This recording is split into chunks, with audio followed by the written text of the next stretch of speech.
આજે મેં વાર્તા બનાવવાની પ્રવૃત્તિમાં ભાગ લીધો છે.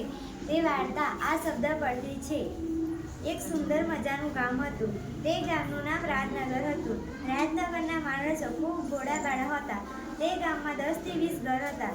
ગામની બાજુમાં સુંદર અને મોટું વિશાળ જંગલ હતું.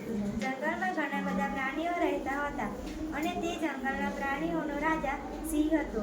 તે એક સુંદર ગુફામાં રહેતો હતો. રાજનગર ગામનો એક શિકારી એક દિવસ શિકારની શોધમાં નીકળી પડે છે. તેની સામે સિંહ હતો. સિંહ કહે છે, શિકાર તો હું જ કરીશ.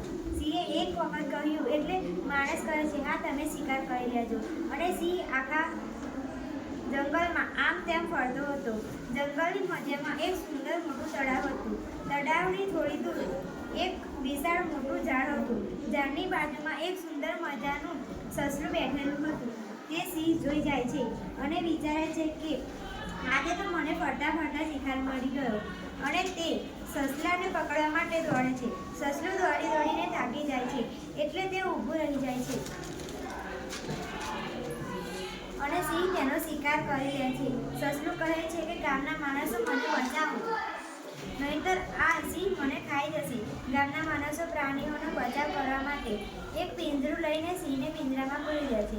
એટલા માટે બધા પ્રાણીઓ ખુશ થઈ જાય છે. રાજનગર ગામના માણસો તેમના રાજાના દરબારમાં જઈને કહે છે, રાજા, આજે અમે એક કામ કર્યું છે. તે વાત તમે સાંભળશો તો ખુશ થઈ જશો અને અમારી તારીફ કરતા રહીશો.